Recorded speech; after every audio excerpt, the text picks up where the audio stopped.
Esta noticia tiene una importancia tan grande que sus beneficios se verán reflejados por mucho tiempo, más allá de quién esté en el gobierno de Colombia. La razón es muy sencilla. Se aprobó la reforma laboral en la Cámara de Representantes, reforma que el gobierno de Gustavo Petro se obsesionó para que saliera adelante. Desde luego es un triunfo de los trabajadores de Colombia, que habían perdido varios derechos durante el gobierno de Álvaro Uribe, y luego en los que le sucedieron no hicieron nada para defender a los trabajadores, pero sí mucho para garantizar que algunos empresarios incrementaran desmedidamente sus fortunas a costillas de los trabajadores. Quiero decirle a Colombia que esta propuesta de reforma laboral que hoy avanzó en la plenaria de la Cámara tiene la gran propuesta de hacer que Colombia pueda transitar hacia un país con enfoque de derechos. Desde luego que tenemos que reconocer el gran esfuerzo que se hicieron con las diferentes bancadas para llegar a los acuerdos, como es lógico acá dentro del Congreso de la República, para que la reforma saliera mejorada y pudiéramos llevar a los colombianos y colombianas la estabilidad laboral, que es una necesidad en este país. Apartarnos de la precarización, que el empleo se genere, sí, y a eso le apostamos con la formalización laboral, pero también que no haya precarización laboral. Pero las cosas son como son. Si bien es cierto, los empresarios arriesgan su capital, su esfuerzo y confianza en un país, también es cierto que existen medidas intermedias que logran que ambas partes obtengan beneficios. Eso ya está inventado hace rato. Pero en Latinoamérica, con el neoliberalismo, hizo carrera precarizar el trabajo y explotar a quienes lo necesitan. Lamentamos profundamente que no hayamos podido aprovechar de mejor manera la oportunidad para haber dado a los campesinos y campesinas de Colombia un contrato que los dignificara. Pero seguiremos avanzando y trabajando en esta propuesta hacia el Congreso de la República, en lo que toca todavía, que es el Senado. Pero esa no es la realidad en otros países, en particular del primer mundo, en donde se valora la mano de obra y se remunera muy bien, desde la persona que se ocupa en servicios generales hasta al ingeniero o experto en alguna materia. Ella es María Fernanda Carrascal, la ponente del proyecto en la Cámara, y una de las personas que junto a la ministra de Trabajo han luchado más por los trabajadores colombianos, de ahora y del mañana.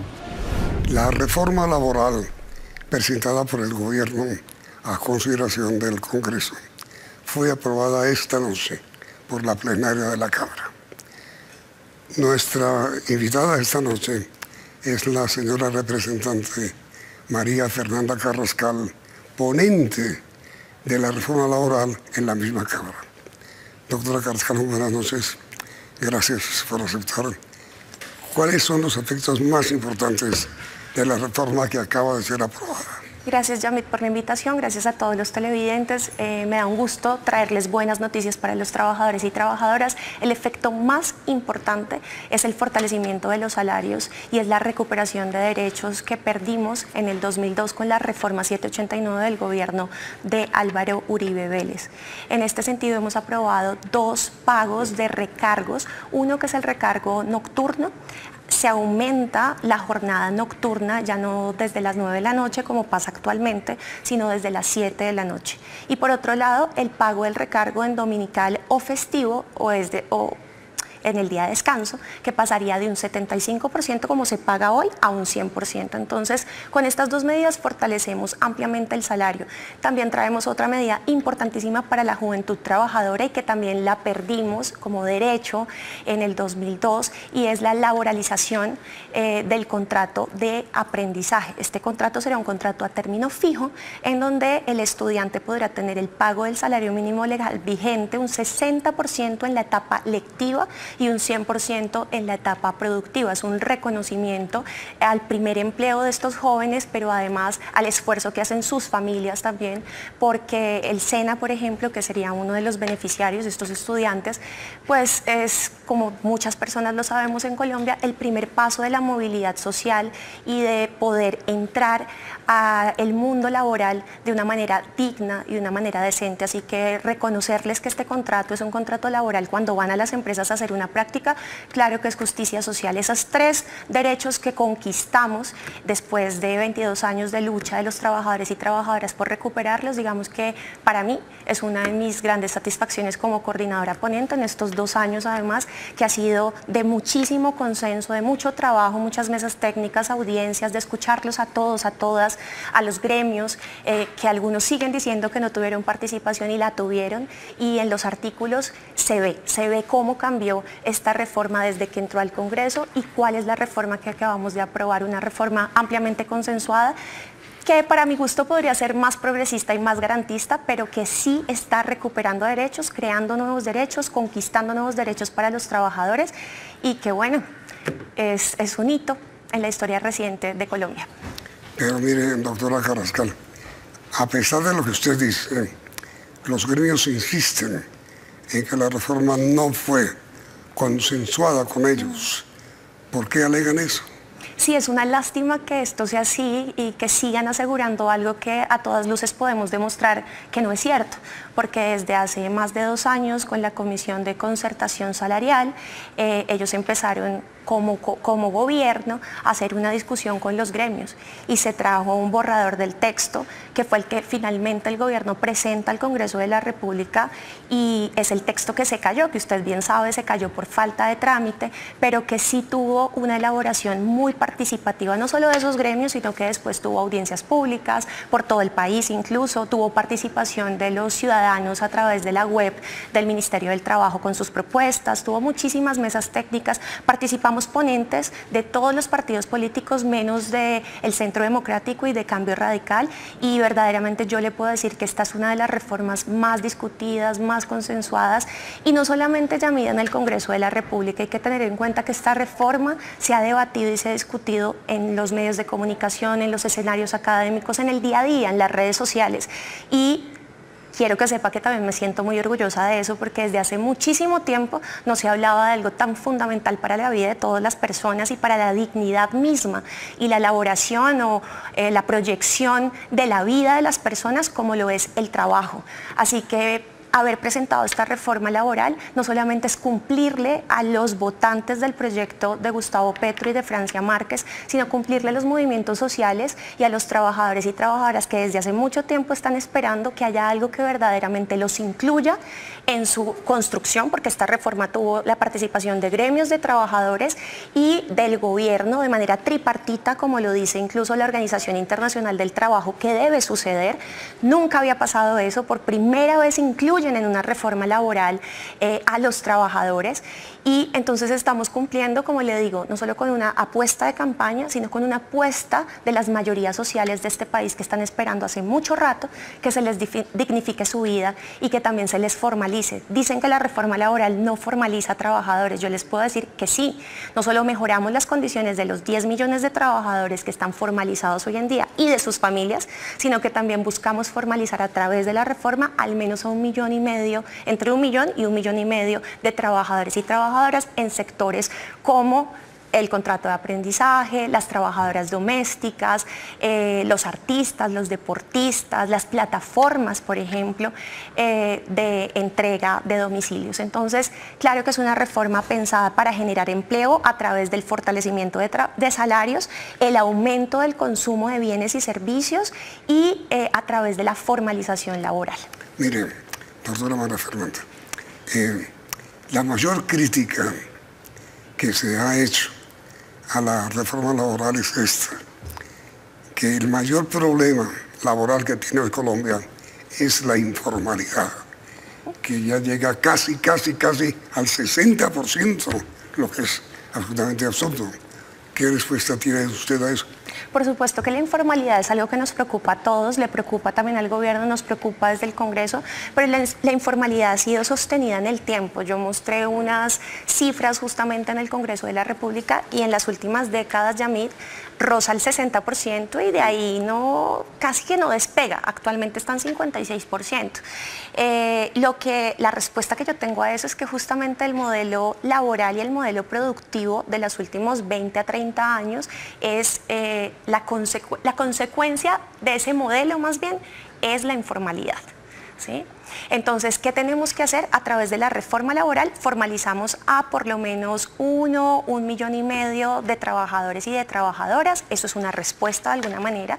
Mejorar las condiciones laborales para que a su vez los trabajadores y las trabajadoras sean más productivos. Si tienen espacios libres de acoso, de violencias, van a ser más productivos. Si tienen mejores salarios, si tienen estabilidad laboral, por eso acá respondemos también a la estabilidad laboral reforzada. Si tienen contratos a término indefinido como regla, si tienen la posibilidad de conciliar su vida familiar y su vida personal, tiempo para el descanso, tiempo para el ocio, licencias para poder acudir a las obligaciones familiares y las responsabilidades escolares que tienen con sus hijos, las madres trabajadoras, por ejemplo, que en su mayoría son quienes tienen a su cargo las labores del cuidado. Si tenemos una licencia de paternidad que pasa de 2 semanas a 4 semanas, como acabamos de llegar a un consenso, redistribuimos las labores del cuidado y va a haber trabajadoras menos discriminadas como mujeres, y además va a haber esa distribución que les va a permitir poder tener una mejor salud mental. Entonces, si mejoramos la salud de los trabajadores, si mejoramos sus salarios, si los formalizamos, pero a la vez si eso lo acompañamos de política pública, que es lo que está haciendo el gobierno en materia de reactivación económica, por ejemplo, que es lo que está haciendo el gobierno en materia de subsidios a la nómina por la creación de cada puesto de trabajo para jóvenes, para mujeres, para personas con discapacidad, si lo acompañamos con esta alianza que acaba de hacer el gobierno con el sector financiero, 55 billones de pesos, y acaban de desembolsar 10.6 billones para crédito barato en sectores intensivos en mano de obra. ¿Eso qué quiere decir? Crear mano de obra a través de créditos que le permitan a las empresas en esos sectores que más crean empleos poder hacerlo. Entonces, eso definitivamente dinamiza la economía, permite que podamos atacar estructuralmente la informalidad. ¿De qué se trata un artículo en el sentido de que los trabajadores podrán reclamar todas sus prestaciones sociales? Bueno, las prestaciones sociales tienen que ver con los contratos laborales. Ajá. Y en esta reforma lo que estamos promoviendo es que el contrato a término indefinido, que es un contrato laboral y que permite estabilidad laboral, sea la regla. Sin embargo, no estamos eliminando, como dicen por ahí todavía, los otros tipos de contratos. Hay otro tipo de contrato laboral, que es el contrato a término fijo, al cual le estamos poniendo un límite a la prórroga o a la renovación indefinida, que es de 4 años. Hoy se puede hacer, como lo digo, de manera indefinida. Y está el otro contrato laboral, que es obra-labor. En este tipo de contratos, en los contratos laborales, repito, siempre existe la posibilidad y está el derecho de los trabajadores de contar con sus prestaciones sociales. ¿Y qué dice la reforma sobre los pactos colectivos? Sobre los pactos colectivos, bueno, quiero contarle ahí una historia, y es que nosotros desde, digamos, la bancada del gobierno y la apuesta del gobierno desde un principio era que se eliminaran, que se prohibieran los pactos colectivos. Porque los pactos colectivos, así como lo han dicho distintas organizaciones como la Organización Internacional del Trabajo, han sido usados para impedir la negociación colectiva y por tanto para impedir también la sindicalización de los trabajadores. Entonces, en un primer momento queríamos eliminarlo, pero fruto de ese consenso y de la discusión y el diálogo amplio, lo que se hizo fue regular, poner unos límites para que justamente no sean usados para impedir la sindicalización. ¿Cuál es la norma que trae la reforma sobre los trabajadores o los estudiantes del SENA? Bueno, esta es muy interesante porque es la recuperación de un derecho que tenían estos estudiantes antes del 2002, y es que el contrato de aprendizaje sea un contrato nuevamente laboral, un contrato a término fijo, no más de 1 año. Ese es el límite que quedó aprobado ayer fue la discusión en el Congreso, y estos estudiantes tendrán la posibilidad de recibir el 60% del salario mínimo legal vigente en la etapa lectiva y el 100% en la etapa productiva. Y esto es un reconocimiento, Yamit, porque yo ayer le daba a la plenaria un dato que me pareció escabroso, y es que entre el 2022 y el 2023 murieron en accidentes de trabajo 147 aprendices del SENA. Y es muy injusto que no tengan el reconocimiento cuando corren el mismo riesgo que otros trabajadores y trabajadoras. Entonces, básicamente, esta es justicia social, una medida de justicia social. Ahora, la remuneración del trabajo, el día de descanso, ¿cuál es la nueva reglamentación sobre eso?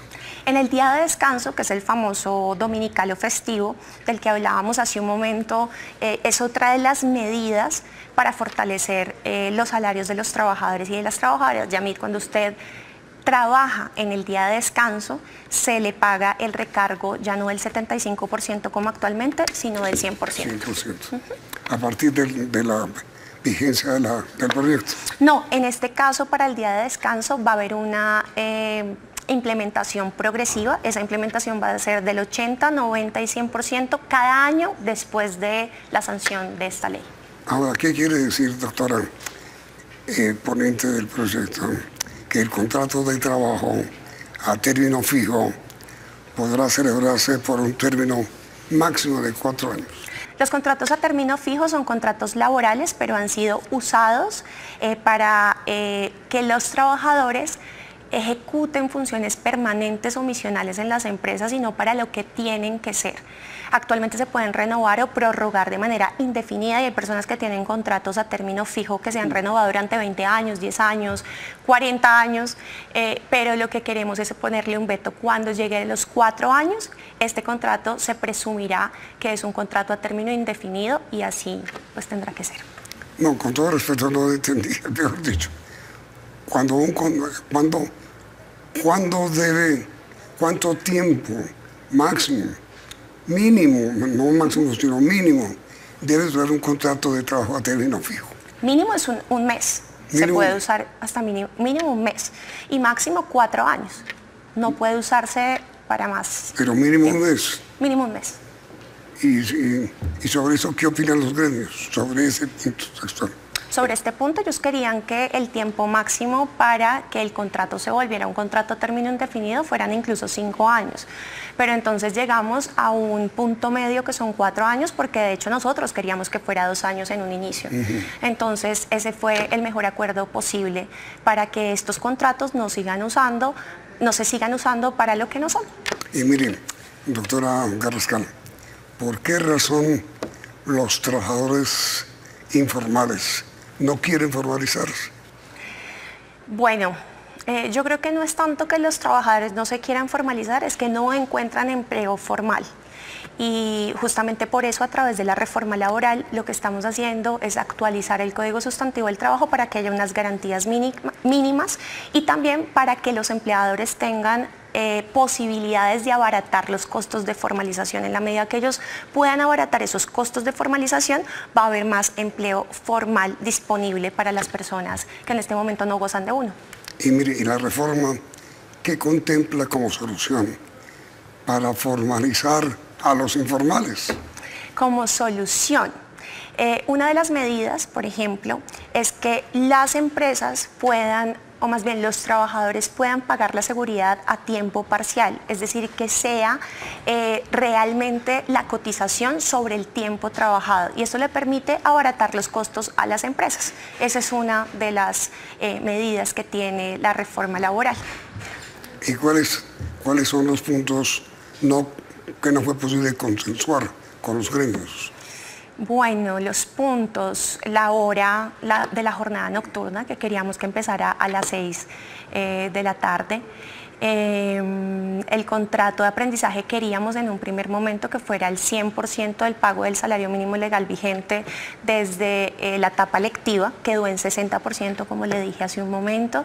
La licencia de paternidad, por ejemplo, queríamos que fuera, incluso que fuera igual a la licencia de maternidad en un primer momento, pero digamos, en esa comisión de conciliación salarial llegó a 10 semanas, así entra el Congreso de la República, en el primer debate sale con 6 semanas, llega a la plenaria y en plenaria, por acuerdo entre todos y entre todas las bancadas, quedó en 4 semanas. Esos son algunos de esos puntos que no se pudieron conciliar y también pues, los 20 artículos del derecho colectivo que fueron eliminados, aunque salvamos 7 muy importantes para el fortalecimiento de los derechos.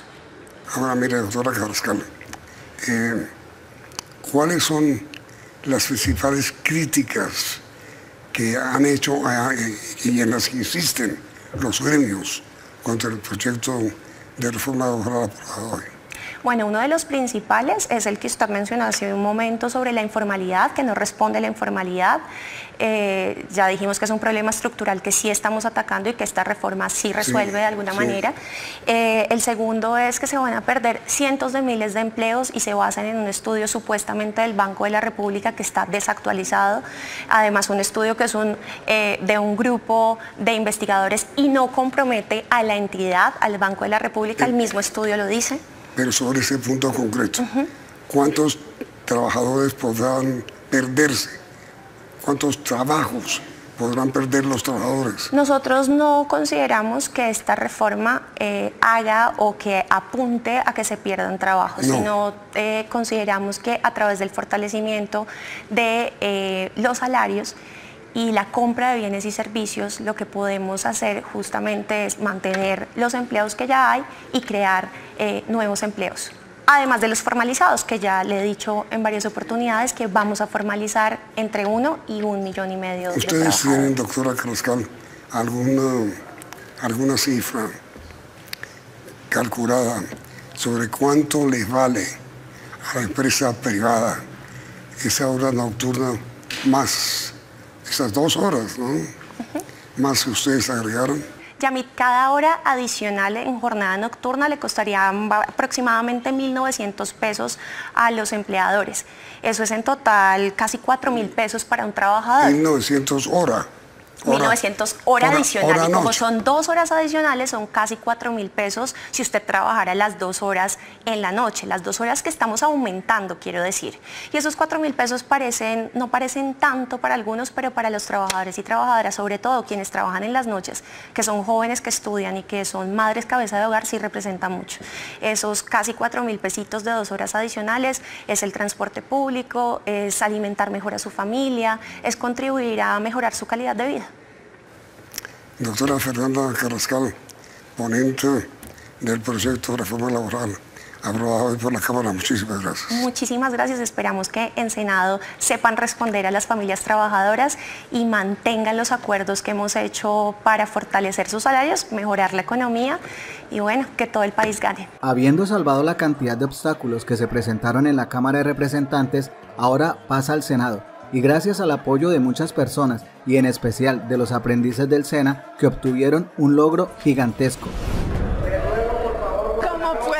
Hemos aprobado artículo 22 y 23 de la reforma y esto de verdad que da mucha emoción. Hubo un consenso generalizado, 60% del salario mínimo legal vigente en la etapa lectiva y 100% en la etapa productiva para los aprendices del SENA y también de otros programas teórico-prácticos, por ejemplo, para quienes estudian medicina. Esto es muy importante en la garantía de derechos, en el reconocimiento no solamente monetario, sino también en la garantía de derechos, prestaciones laborales completas, entre otros. Así que bueno, estamos muy felices y adelante la juventud trabajadora, vuelve la laboralidad al contrato de aprendizaje, así que vamos para adelante. Sin embargo, la verdad es que no hay felicidad completa y esta vez lo que podría haber sido un logro histórico para los más olvidados del mundo laboral, es decir, los campesinos, pues gracias a la oposición de Colombia, que de una manera más que canalla le cerraron las puertas en la cara a la formalización del trabajo en el campo, seguirán siendo precarizados. Mejor dicho, mientras Petro y su bancada en el Congreso luchan por el campo y los campesinos, la oposición y los mismos de siempre los menosprecian. Nos vemos en otro video.